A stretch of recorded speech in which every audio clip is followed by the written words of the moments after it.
Estamos con Viviana Agilef, poeta, escritora, docente del pueblo mapuche. Bienvenida a la Biblioteca Nacional, Viviana. Bueno, muchas gracias a ustedes, muchas gracias a todos los que hacen posible que este ciclo ocurra y bueno, gracias a todos nuestros ancestros que nos traen a estos lugares. Es un gustazo para mí tenerte acá. Hace muy poquito sacaste tu nuevo libro, Chos Rayen. Contanos de qué trata esta última producción tuya.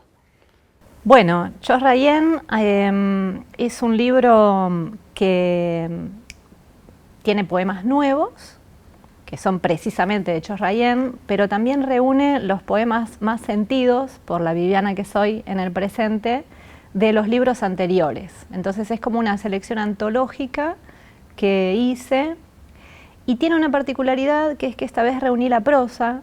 A veces la gente piensa que uno es poeta, nada más, y el resto de los géneros no los desempeña, pero la verdad es que las personas que trabajamos en poesía y en poesía indígena trabajamos la palabra, entonces generamos discurso allí donde podamos porque las coyunturas nos lo demandan. Entonces en el libro también hay una crónica, es una crónica acortada que se llama Inche Mapuche Ñen, y hay ensayos sobre poesía mapuche contemporánea escritos, digamos, para distintos eventos relacionados con la poesía y que fueron reunidos allí todos juntitos, digamos. Hay algo, bueno, en uno de los prólogos se habla o se compara mucho con el agua a tu escritura en esta zona desbordante de géneros, porque en algún punto, bueno, sí, la poesía se mezcla con la prosa con la poesía y se empieza a generar como, la poesía también adquiere un cierto carácter ensayístico y la prosa o la crónica adquiere un carácter poético que te van llevando por diferentes derivas. ¿Por qué esta decisión de hacer una autoantología? O sea, es como algo extraño, como vos mismo agarrar tus textos y reordenarlos de otra forma. ¿Cómo llegaste a esa decisión? Bueno, en principio por la urgencia del presente, ¿no? Estamos viviendo un presente de urgencia total en todos los planos de las existencias y como vos muy bien decís, ese es el principal comentario que recibo. La analogía con el agua, la comparación con el agua me está llegando particularmente estos días, donde el fuego está generando esa situación de muerte y de estrago. Y como el libro está atravesado principalmente por estos daños, estas lesiones, estos ultrajes que se le hace a todos nuestros entornos naturales de vida y las otras formas de existencia no humanas, los poemas y los textos allí reunidos tienen que ver con esto, con el presente. También tiene que ver es un libro de descanso, por eso me pareció simpático que uses la expresión último libro, si bien es el nuevo. Yo lo siento como un último libro, no en términos de existencia, porque soy muy joven y las personas mapuche somos muy ancianas. Claro. Sino como un libro de descanso, porque desde que publiqué el primer libro, que fue en el año 2009, no paré, porque el trabajo nosotros decimos es trabajo mapuche, ¿no? El trabajo de la poesía es trabajo también. Hay gente que hace trabajos ceremoniales, hay gente que hace trabajos en los territorios, en las LOF, en la música, quienes hacen instrumentos. Nosotros trabajamos la palabra, no es una cuestión estética meramente, ¿no? Entonces, desde aquel entonces, y pasaron muchos años, no he tenido como un descanso y siento que este es un momento importante para hacer esta revisión de las distintas voces poéticas que tuve a lo largo de estos años y de juntarlas en una misma identidad, que es Chos Rayen, ¿no? Flor amarilla, que el título tiene que ver con esas florcitas curtidas, rústicas, que nacen en lugares impensados y que viven más allá de toda sed, ¿no? Porque siguen existiendo en todos los climas y en todos los lugares. Lejos de ciertos lugares comunes en torno a la escritura desde la identidad indígena, que suele pensar o ubicarlo en la folclorización, en la naturaleza o llevarlo hacia supuestos nichos, es un texto muy profundo que yo lo que veo, hay una pregunta continua que aparece, que es en torno a la palabra poética y en torno a la poesía, como si te fueras planteando desde en la prosa y en muchos poemas qué es la poesía y qué es particularmente la poesía para vos y qué es la poesía desde una identidad cultural. ¿Llegaste a alguna conclusión en todas esas formulaciones? Muchas gracias por la pregunta, porque da cuenta de una lectura muy atenta. Siempre tuve esa incomodidad en relación con la palabra poeta, más con la palabra poetisa, que en aquellos años se usaba, ¿no? Y más con la encriptación dentro del campo del arte, hasta que me amigué con eso, porque es efectivamente lo que hacemos, ¿no?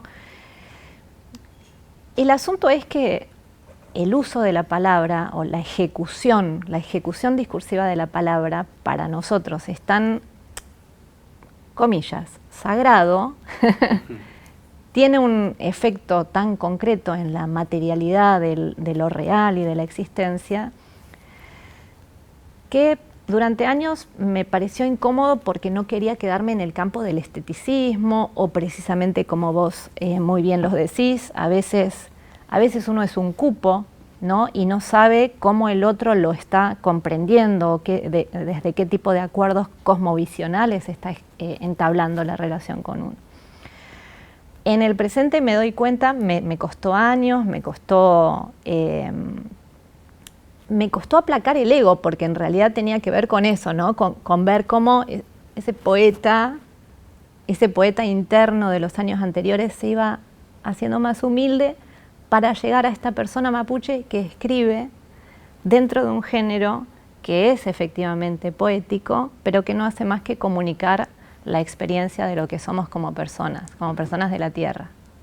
Sí, y mientras lo leía pensaba, hay una pregunta que se hace a Adorno, o más que una pregunta, una afirmación: no se puede escribir poesía después de Auschwitz. Y como todo el tiempo me giraba esa pregunta en torno a tu escritura y en torno a, ¿se puede escribir poesía sin caer en esa zona del esteticismo necesariamente, después de las atrocidades, después de las violencias, con esas violencias montadas, en esas violencias sufridas por el pueblo mapuche y por los pueblos indígenas en general? ¿Se puede escribir poesía o precisamente esa violencia es la que obliga, la que hace necesaria esa palabra poética? Porque es necesaria la poesía como lenguaje de caricia, o por lo menos el tipo de poesía que diría que yo defiendo, pero es el que yo acompaño, ¿no? ¿Por qué? Porque así como la palabra poética que a mí me toca producir, hay un montón de lamien, de gente del pueblo mapuche y de gente de otros pueblos, que efectivamente producen un lenguaje desde la afectividad indígena, desde la epistemología indígena, que no mucho tiene que ver con el lenguaje bélico, de guerra, de enemistad, o por lo menos no desde la ubicación en la que yo estoy. Porque también se ha hecho un lugar común esto de que las literaturas indígenas, más en un presente como el que vivimos en América Latina, tienen que estar en pie de guerra desde la enemistad, yo y el otro. Como somos uno y como nos entiendo parte de un presente, intento siempre que la poesía haga eso, ¿no? Haga caricia, haga mundo, haga sentido, pueda construir sentido. Y para eso uno no puede estar enemistado con el otro, tiene que dialogar y por eso, digamos, siento que esta poesía puede llegar a la sociedad no mapuche. Además, a la gente mapuche le llega, le gusta, a la gente no mapuche también le llega, le gusta y la entiende, porque en estos contextos es donde es necesario escribir poesía. El dictum de Adorno es un dictum, digamos, que para el presente genera este tipo de respuestas. Es ahora donde precisamente uno tiene que estar ahí generando este tipo de diálogos interculturales.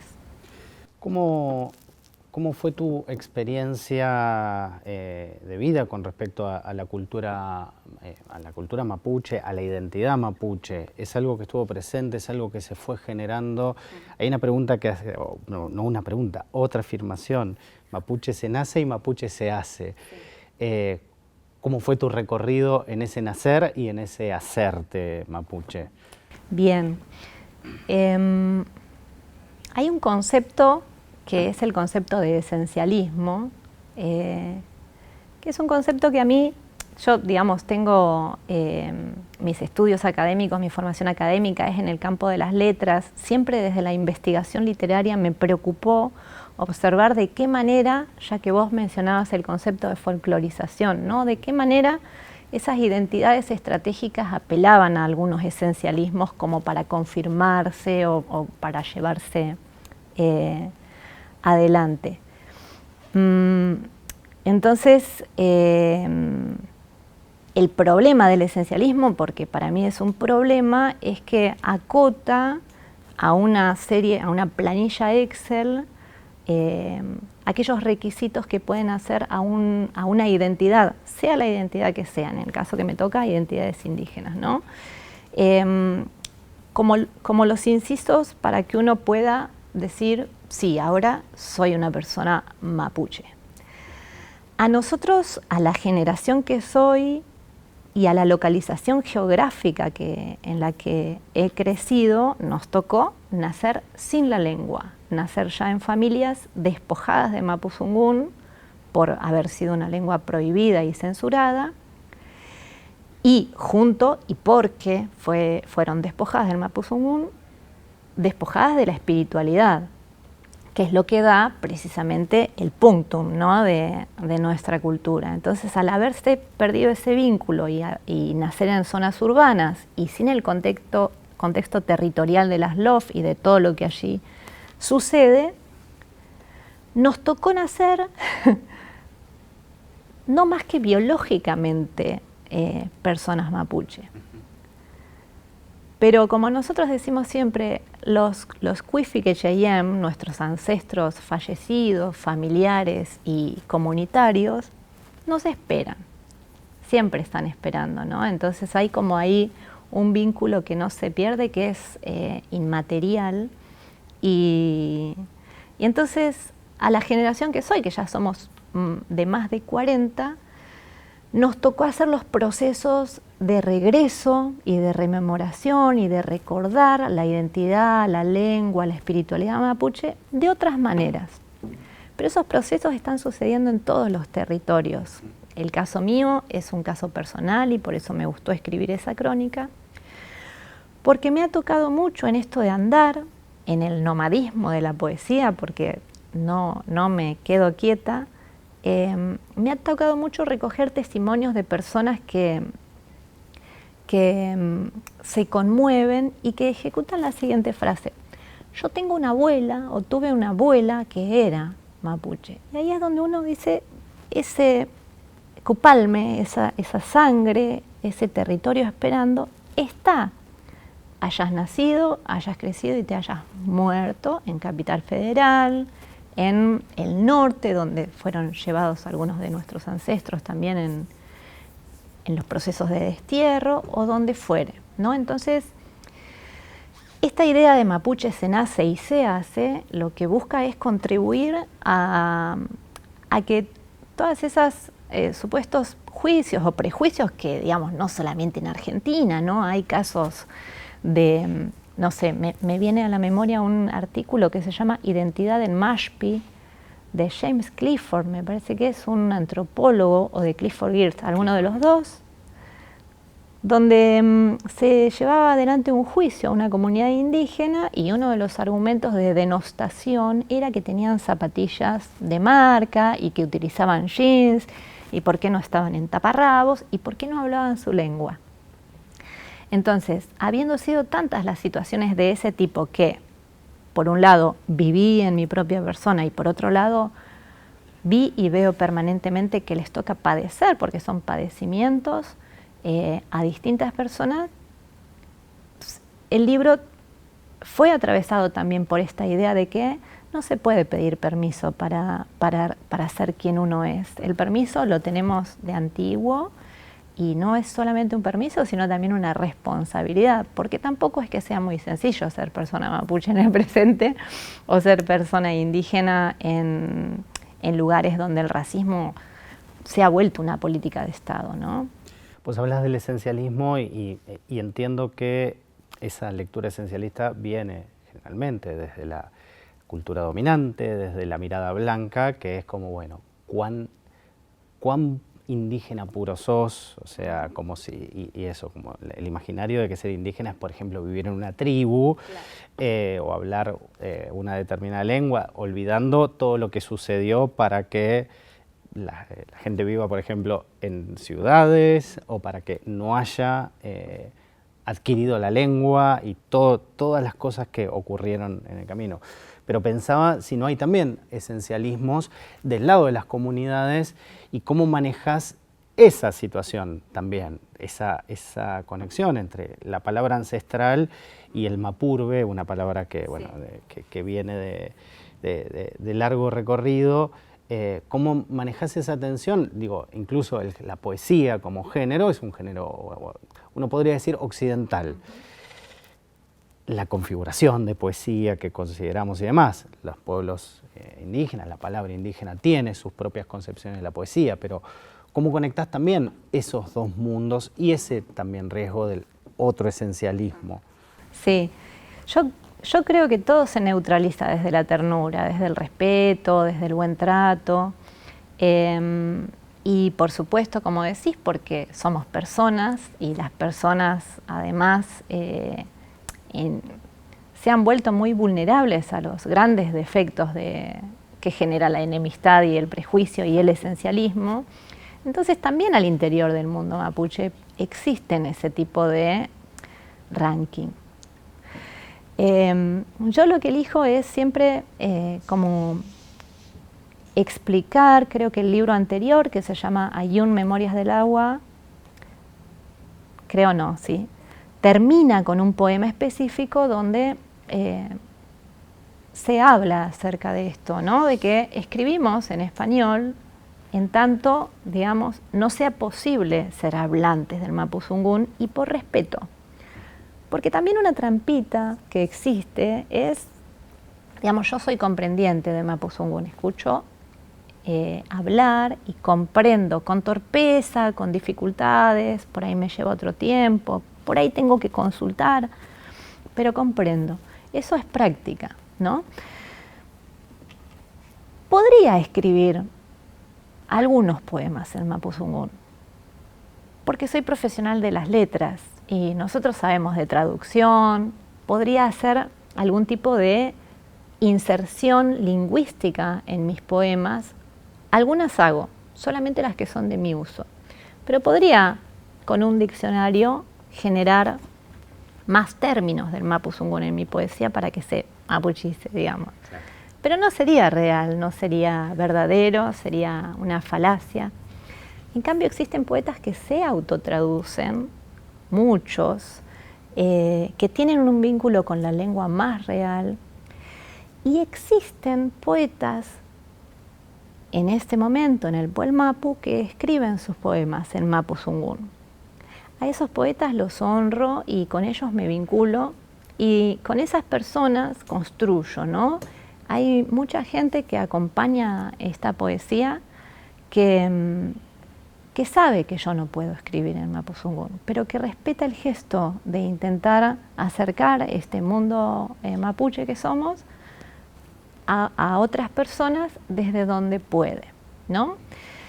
En este momento se lleva adelante un trabajo de recuperación de la lengua muy fuerte en el Pueblo Mapu, llevado adelante principalmente por gente muy joven, muy joven. Hay grupos de enseñantes que tienen entre 20 y 30 años, ¿no? Toda esa gente a mí me genera muchísima admiración y ha sido muy respetuosa con esto, ¿no? Nunca vino desde ahí, por ejemplo, un tipo de reclamo, qué clase, pero sí me ha venido de otros lugares también adentro de nuestra propia gente, y por eso hay algunos poemas que tocan ese tema, porque precisamente cada uno hace lo que puede con lo que tiene en la coyuntura que le ha tocado. Si aporta, si suma, nos hace bien a todos, porque somos una unidad. Bueno, hablaste de tu propio recorrido y de ser una generación que no creció con la lengua. Bueno, en varios momentos hablas de tu padre maestro, ¿no? Creo, maestro rural y demás. Actualmente vos sos docente. ¿Cómo ves en la actualidad, más allá de este resurgimiento que decís o de esta reconstrucción que muchos están haciendo en torno al mapuzungún? ¿Cómo ves en los pibes, las pibas, en la escuela? Hay una anécdota que contás en el libro de una beca en 2015, contala porque estaría buenísimo.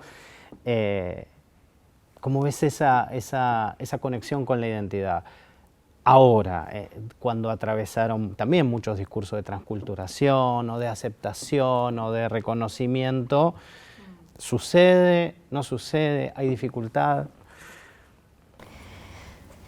Está difícil porque siento que los últimos 20 años han sido avance, avance, avance, retroceso, avance, retroceso. El tema étnico es un asunto muy vergonzoso, pero porque se ha inoculado esa vergüenza. La anécdota esa es una anécdota en la cual ingresa un preceptor al aula en la que yo estaba dando una materia que tenía que ver con la cultura, educación secundaria, en un colegio multicultural donde tenía 3 tipos de población, digamos, o 4, por así decirlo. Mayoritariamente eran de origen boliviano, de origen mapuche y galeses y españoles, digamos, la escuela de chacras. Y el preceptor ingresó y dijo, bueno, van a alargar una beca para estudiantes que sean indígenas, o que tengan descendencia indígena. El concepto de descendiente es un concepto problemático, ¿no? El que se considere postulante o indígena o que pueda acceder a esa beca, mañana traer una nota firmada por los papás o algo así. Y se fue, así con esas irrupciones. Y por supuesto quedó la risa ahí como correlato porque hey, vos, pero era todo chiste, no es que había allí un autorreconocimiento ni nada, era el chiste para ver quién. Y por supuesto que nadie postuló, ni los chicos de la comunidad boliviana, ni los chicos de pertenencia al pueblo mapuche tehuelche. Y no me animaría a establecer un diagnóstico del presente. Sería pesimista y nunca me animo a los diagnósticos pesimistas.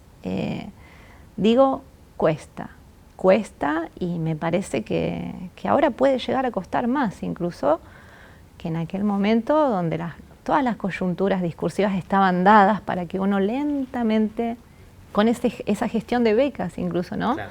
Uno lentamente fuera desandando los procesos de avergonzamiento del Estado-nación blanco y pueda llegar a sentir orgullo y dignidad en eso que somos. Entonces, no veo, no veo en las aulas tal vez un cambio de situación. Son movimientos continuos de avance, de retroceso, de dificultades en coyunturas cada vez más complejas también en general. Más allá de este descanso, ¿tenés proyectos hacia adelante de escritura, de lectura, de trabajo?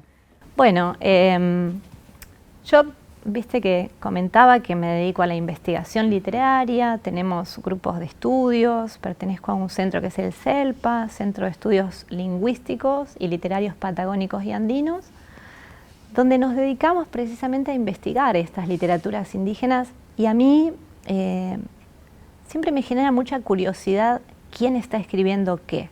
Soy una lectora compulsiva de mis lamien, además, porque a mí me tocó que me allanaran el camino. Desde muy chiquitita me allanaron el camino, desde Liliana Ancalao, orientándome desde pequeña en esto de venir hacia la poesía mapuche, que es la que iba finalmente a recibirme. Cristian Aliaga, que fue mi editor y fue la persona que a lo largo de los últimos casi 30 años siempre se dedicó a observar, a ver qué estaba haciendo, a preguntarme, a acompañarme en los procesos de edición. Y Jorge Espíndola, que es mi compañero de este centro, uno de mis compañeros, junto con Melissa Estocco, que es otra investigadora de literatura, de poesía mapuche, precisamente. Bueno, esa apertura que recibí de allanar el camino y de abrir puertas, a mí me gusta siempre ir chusmeando, para eso las redes ayudan un montón, porque uno va viendo quién escribe, dónde, qué, cómo humildemente empiezan a aparecer poetas más jovencitos, y generó una situación de amistad con esa gente, porque a mí me dieron amistad. Entonces me gusta hacerme amiga de los poetas, de los lamien, de gente que está escribiendo. Me gusta leer su poesía, me gusta ver qué es lo que está ahí surgiendo, porque siempre está surgiendo algo nuevo. Y me gusta traerlo al campo de la investigación, porque sé que es un lugar que genera circulación, ¿no? Entonces, tanto en términos de producción poética propia, uno siempre está escribiendo. Chos Rayen todavía no empezó a andar, no ha tenido presentaciones formales todavía, pero sí pienso dedicarme a esto que estamos haciendo, ¿no? que es leer a la gente mapuche, ver quién está escribiendo, juntarnos, conocernos, leernos y compartir lugares, porque como decía una de nuestras amigas, Anaí Mariluán, nosotros somos cada vez más chiquitos, dijo en un recital, porque nuestro pueblo es cada día más grande. Entonces, eso quiero hacer, eso tengo deseo de hacer, seguir leyendo a nuestra gente, porque sigue apareciendo gente que escribe, y además están apareciendo personitas que escriben directamente en mapuzungún, gente del campo, gente jovencita hablante, poemas que a veces uno no los puede siquiera entender, que tiene que detenerse, ¿no? Pero que sabe que ahí está la palabra de nuestros antiguos, que está regresando con esos lamien como canal, ¿no? Muchísimas gracias por la entrevista, por estar acá y por seguir escribiendo y produciendo. Bueno, gracias. Muchas gracias, Diego, por la convocatoria, a la Biblioteca Nacional y a todos los trabajadores que siguen firmes acá acompañando esta palabra indígena. Chos Rayen. Pero, ¿qué hace esa flor amarilla en el jardín de este patio? ¿Y cómo sobrevivió? ¿De qué manera corrió el tallo a la pala encarnizada? ¿Para qué brilla esta mañana? ¿A quién le da su razón? ¿De qué manera está erguida? ¿Qué estructura la sostiene? Si ya la han arrancado, y no una, muchas veces, florcita pequeña, de qué vertiente, en qué agua, de dónde sacás el color.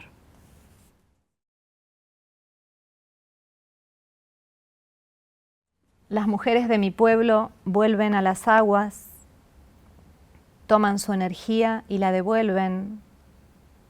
Yo me acuerdo, no las vi, pero tampoco hace falta ver las cosas para recordarlas. Nuestra memoria se acuerda, la sentimos. Como plantitas que crecen a la orilla somos, vinimos luego de la tempestad, nacimos de su semilla. Tenemos en nuestros cuerpos el conocimiento necesario para saber cómo volver tras de cada golpe, porque siempre habrá un golpe, emprendimientos mineros, megaproyectos, centrales hidroeléctricas, forestales, productores de aluminio, foros consensos, políticos, intendentes de las ciudades turísticas, cómplices. Siempre habrá quienes quieran condenar la vida, enfermar las aguas, encerrar un río, encauzarlo, poner presa su ternura, escondida, subterránea, sola, apenada, circulando sin nosotros. Un montón de cosas pasan en el río. Por el río se trasladan nuestras almas cuando ya partimos. El río de aquí, el río de allá, mismo río. Los ríos son nuestra madre, nuestro padre. En el agua, la plegaria. Siempre hubo, hay y habrá quienes no comprendan las formas del agua, pero siempre habrá un ancestro azul que vuelva y nos indique desde lo más cierto de las aguas dónde todo existe, dónde todo puede renacer y por qué se defiende.